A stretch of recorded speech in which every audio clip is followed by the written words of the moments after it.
Hello बच्चों, कैसे हो? गुड आफ्टरनून बच्चों।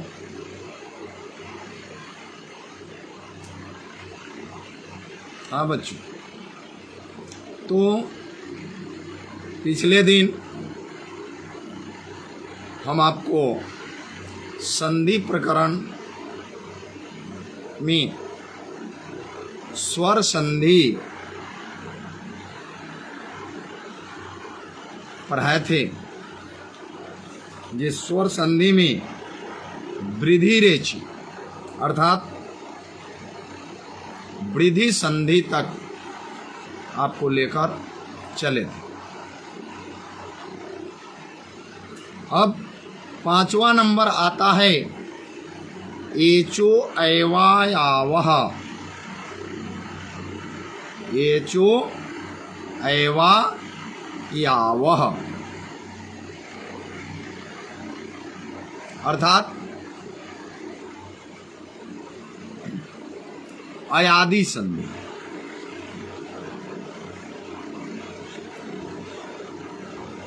यह भी स्वर संधि का ही एक उदाहरण है। स्वर संधि के ये 5 प्रकार हैं, जिसमें 5वां है अयादि संधि अर्थात एचो ऐवा यावह।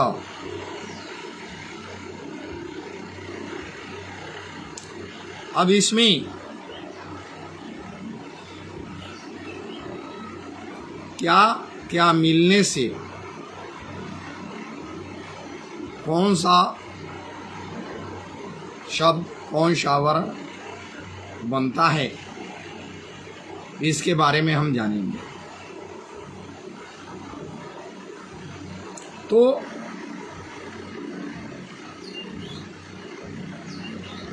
यदि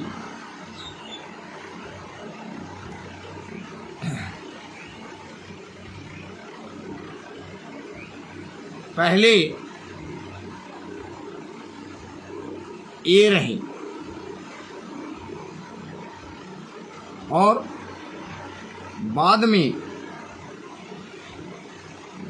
कोई स्वर रहे तो ए का अय बन जाता है, ओ का आव अव बन जाता है,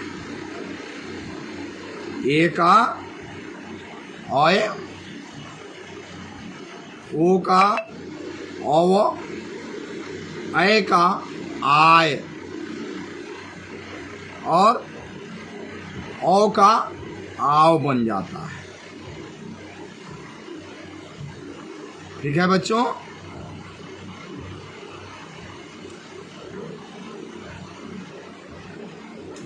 जैसे से जोर अनम, से जोर अनम बराबर शयनम। से में ए आया है और अन्नम में अ अर्थात भिन्न स्वर हुआ। से में ए और अन्नम में अ, ए और अ मिलकर के क्या बना बच्चों? अय, शयनम। ए और अ मिला तो क्या बना? अय, अय, अय, शयनम। ठीक है बच्चों। ने जोर अन्नम, ने में क्या है बच्चों? ए, ने में ए और अनम में ओ। ए और अ मिल करके क्या बन गया? अय बन गया। है ना, नयनम। वही हमने क्या कहा कि ए के बाद कोई स्वर आए तो ए का अय बन जाता है। ठीक है बच्चों, ए के बाद कोई स्वर आए तो ए का क्या बन जाता है, अय बन जाता है। और ओ के बाद अपने से कोई भी भिन्न स्वर आए तो ओ का अव बन जाता है। क्या बताए, ओ का अव बन जाता है। ठीक है बच्चों, जैसे भवनम, भोजोर आनम, भो में क्या है बच्चों, ओ है, भो में ओ है, और अनम अ, क्या बन गया, ओ और अ मिल करके अव, भवनम, क्या बन गया, भवनम। ठीक है बच्चों, हमें आशा है कि आप बड़ी बारीकी से समझ रहे हैं। हाँ, थोड़ी सी कमियां हैं। यदि बोर्ड होता तो बहुत अच्छे ढंग से और आप समझ पाते बच्चों।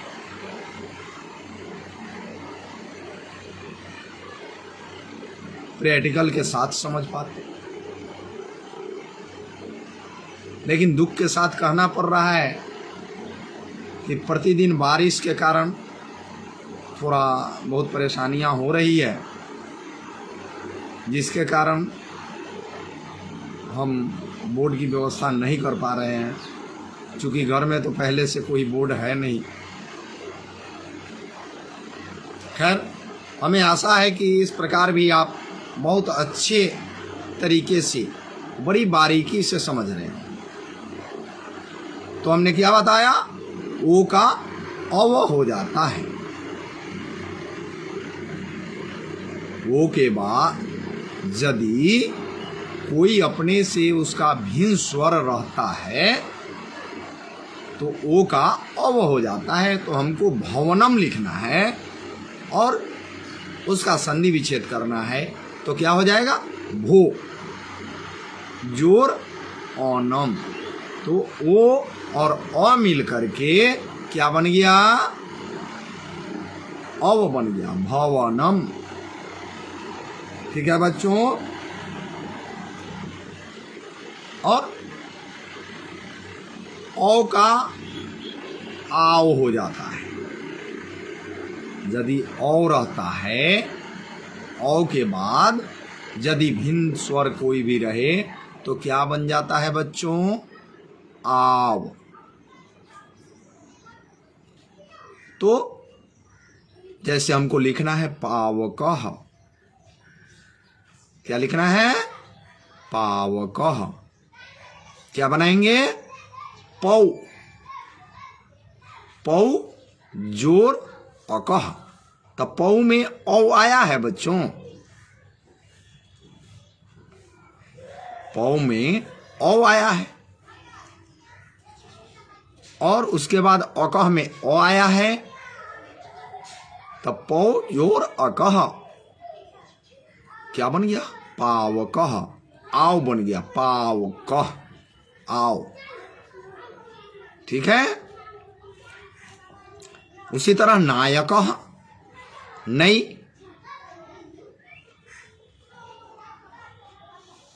नई ऐ का आय हो जाता है।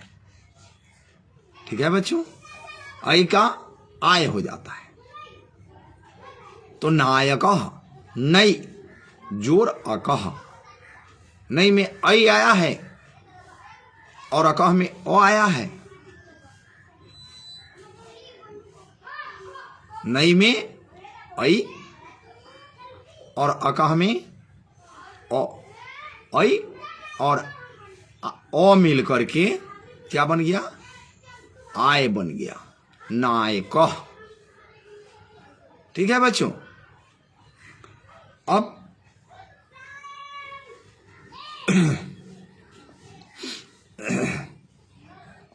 इतना तो आप समझ गए। अब आगे बढ़ते हुए ये सब स्वर संधि का नियम हमने आपको बताया। स्वर संधि के ये 5 प्रकार होते हैं और इसी 5 प्रकार के अंतर्गत स्वर संधि का निर्माण हुआ है, स्वर संधि बना है। तो इस तरह का जो भी संधि विच्छेद हों आप बना पाओगे और संधि का नाम भी लिख पाओगे। यह कौन सा संधि है, स्वर है, व्यंजन है या विसर्ग है, आप खुद व खुद समझकर बना सकेंगे यदि इन सारी नियमों को आप जानते हो तो स्वर संधि में आप इतना जरूर जाने कि स्वर के बाद स्वर ही आना चाहिए, चाहे वह जो हो, ओ हो, आ हो, ई हो, ओ हो, ऐ हो, लेकिन व्यंजन नहीं आना चाहिए। यदि व्यंजन आता है तो वह व्यंजन संधि हो जाएगा। स्वर के बाद कोई भी स्वर हो तो वह स्वर संधि कहलाता है। अब हमें आशा है कि आप संधि भी बच्चों बना पाओगे। अब आइए आपको बता दूं, अब व्यंजन संधि की ओर हम बढ़ते हैं। चूंकि यह कोर्स जो है 7-8 के लिए मैं पढ़ा रहा हूं, ज़्यादा गहराई में भी जाना उचित नहीं होगा। अब हम व्यंजन संधि की ओर बढ़ते हैं। तो व्यंजन संधि किसे कहते हैं बच्चों? अब हम ये जान लें कि व्यंजन संधि किसे कहते हैं। तो स्वर या व्यंजन वर्णों के कारण व्यंजन वर्ण में जो परिवर्तन हमें दिखाई देता है, जो परिवर्तन होता है, उसे हम क्या कहते हैं? व्यंजन संधि कहते हैं। उसे हम क्या कहते हैं बच्चों? व्यंजन संधि कहते हैं, है ना। इसके भी कई नियम हैं, व्यंजन संधि के भी कई नियम हैं। ठीक है बच्चों, इसके 15 नियम दिए गए हैं। स्वर संधि के तो 5 ही था और व्यंजन संधि का 15 उदाहरण है, 15 प्रकार हैं।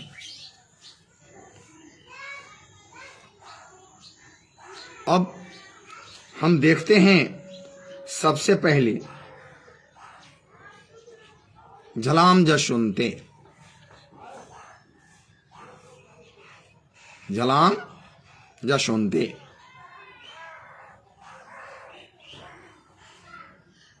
तो कहा जाता है कि किसी भी वर्ग के प्रथम वर्ण के बाद, ठीक है बच्चों,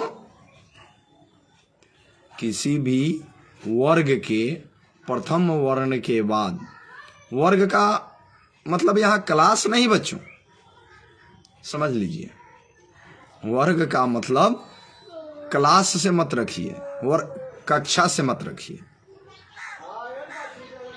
यहां वर्ग का तात्पर्य है कवर्ग, चवर्ग, टवर्ग, तवर्ग, पवर्ग।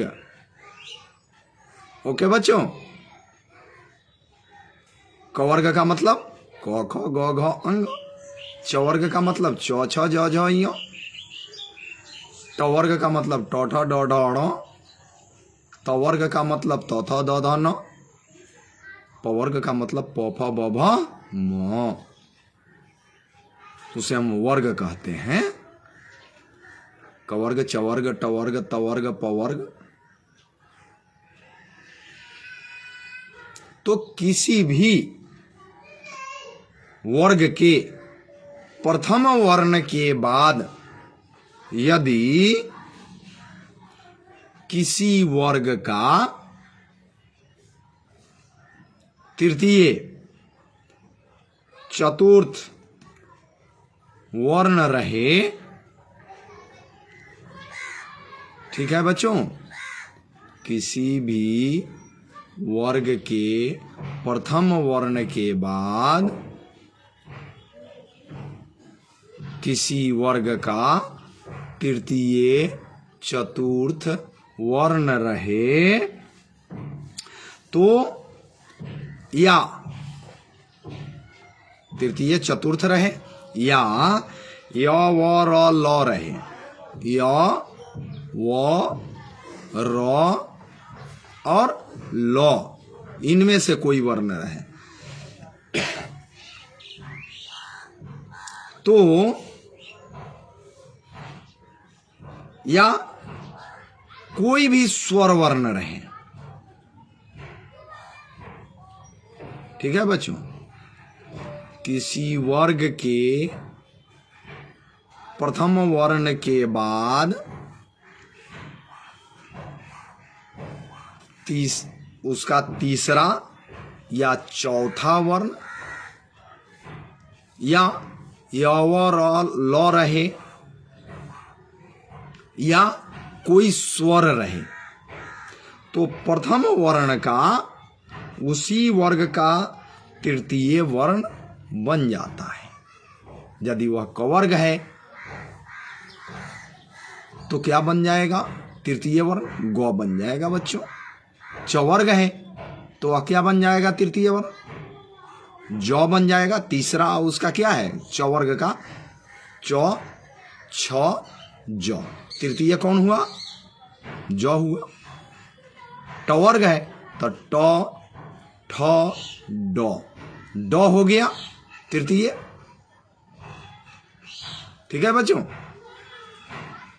तो उसी वर्ग का, यानी जिस वर्ग का वो रहेगा उसी वर्ग का तृतीय वर्ण हो जाएगा। तृतीय रहे या चतुर्थ रहे या य व र ल रहे या कोई स्वर रहे, तो उसी वर्ग का तीसरा वर्ण वह बन जाता है। जैसे हम लिखते हैं दिग्गजः, हिंदी में भी लिखते हैं दिग्गज, संस्कृत में लिखते हैं दिग्गजः, और हिंदी में लिखते हैं दिग्गज, और संस्कृत में लिखते हैं दिग्गजः। तो इसका संधि विच्छेद बनाएंगे हम, तो क्या हो जाएगा?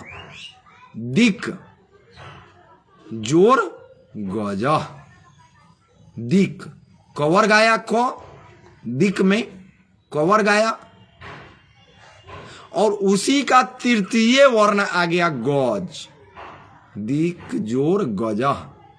क का तृतीय वर्ण आया, तीसरा ग गजः में, तो वहां एक उत्पन्न हो गया ग, दिग्गजः।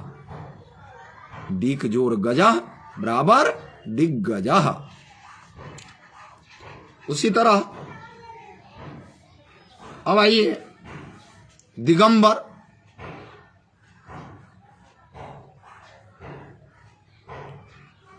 है? हमने क्या कहा था? किसी वर्ण के तृतीय चतुर्थ य र ल व या कोई स्वर रहे तो उसी वर्ग का तृतीय हो जाता है। तो अब हमको बनाना है दिगंबर। दिगंबरः, तो दीक कवर्ग आया, दीक में दीक जोर अंबरः। और क्या है बच्चों? और क्या है? स्वर है। तो प्रथम वर्ण क और बाद वाला में ओ आया, स्वर आया, तो भी गौ बन गया, क का गौ बन गया, दिगंबरः। ठीक है बच्चों। अब आइए हमको लिखना है अबजम। है अबजम, तो क्या बनाएंगे? अप जोर जम। अप पवर्ग हुआ, प पवर्ग का प्रथम वर्ण हुआ प, और जम चवर्ग का तृतीय वर्ण हो गया। हुआ ना? हुआ, तृतीय वर्ण हो गया। तो यह क्या बन गया? पवर्ग का तृतीय वर्ण बन गया प फ ब। ब आया, अबजम, अपजोर जम। ठीक है बच्चों। अब आइए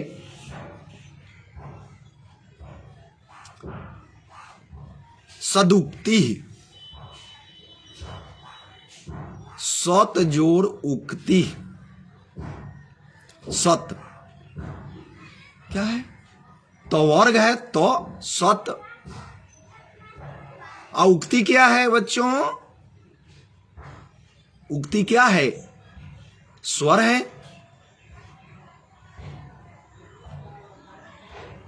तो क्या बन गया? सदुक्ति दो बन गया, तो का दो बन गया, तृतीय वर्ण तो थ दो। ठीक है बच्चों। तो इस प्रकार से जगदीश, जगत जोर ईशः, जगत में तो आया, और ये क्या है? स्वर है।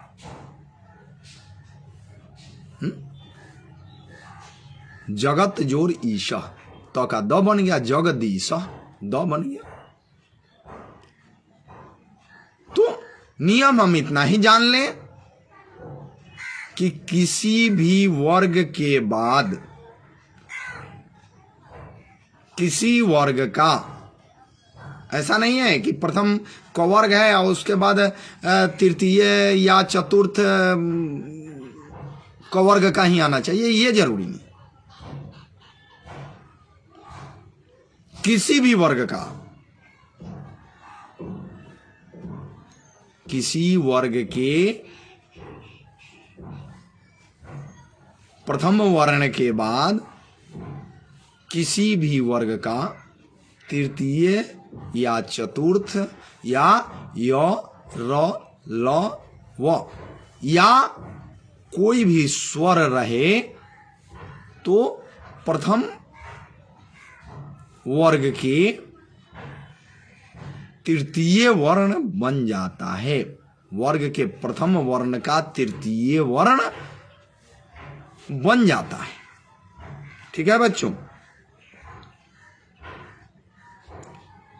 अब भाई तो हम तो आपको वर्ग और स्वर का उदाहरण दे दिए, लेकिन य और ल में से कोई उदाहरण हम अभी तक नहीं दे पाए, तो इसका भी एक उदाहरण ले लीजिए। तद्रूपम, तद्रूपम,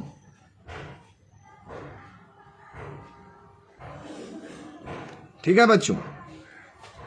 तद्रूपम, तत् जोर रूपम। त के बाद क्या है आप बच्चों? तवर्ग के बाद तत्, तवर्ग हुआ, और उसके बाद क्या आया? र आया, रूपम, तद्रूपम, द आ गया। ठीक है बच्चों।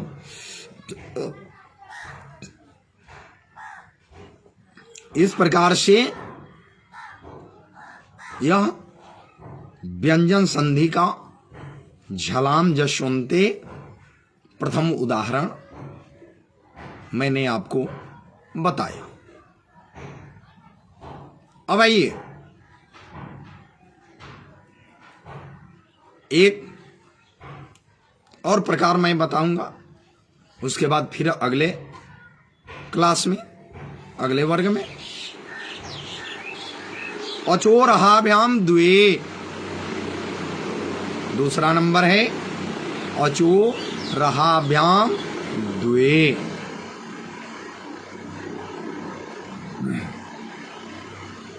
यदि र या ह के बाद, किस वर्ण के बाद?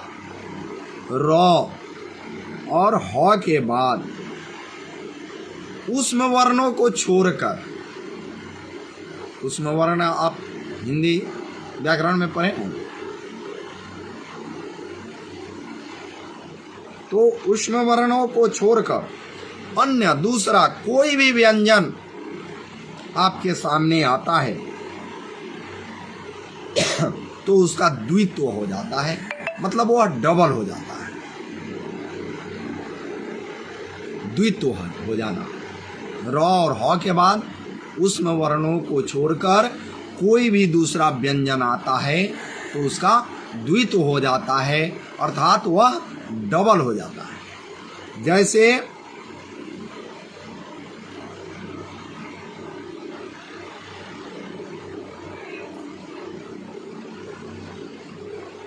कर्म का क्या बन जाता है?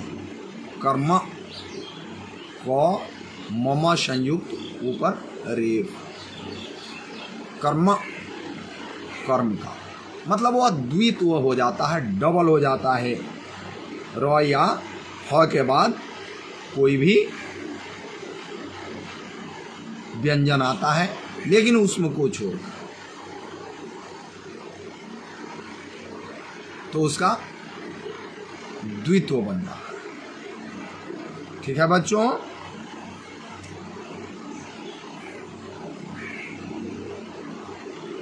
एक और बता देता हूं, समासुटी। तो समासुटी में यदि सम के बाद, सम शब्द के बाद क्री धातु आए, ठीक है, या क्री से संबंधित कोई भी शब्द आए तो म का क्या बन जाता है? अनुस्वार बन जाता है। म का अनुस्वार बन जाता है और एक स्व आकर के उसमें जुड़ जाता है। अनुस्वार भी बनता है और एक स्व आकर के उसमें जुड़ जाता है। जैसे सम जोर कृत,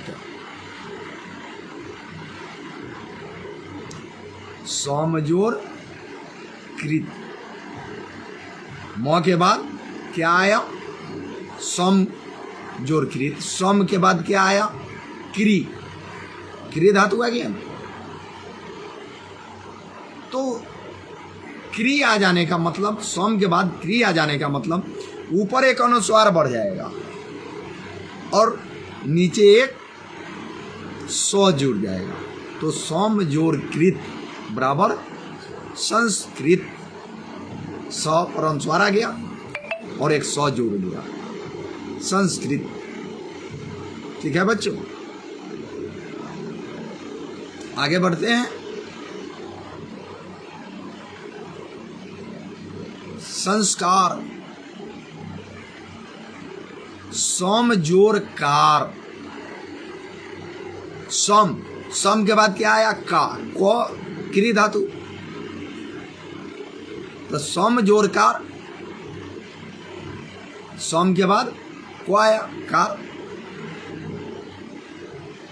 तो यहां भी एक अनुस्वार ऊपर जुड़ेगा और नीचे एक सौ का आगमन हो जाएगा, बराबर संस्कार। ठीक है बच्चों, इत्यादि। तो अब लगभग समय समापन की ओर है। हमने आपको आज व्यंजन संधि के 3 प्रकार बतलाया। हमें आशा है कि आप काफ़ी बारीकी से इसे समझ रहे होंगे।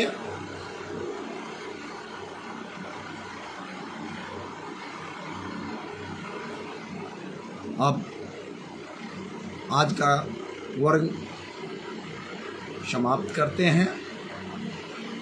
नमो नमः बच्चों।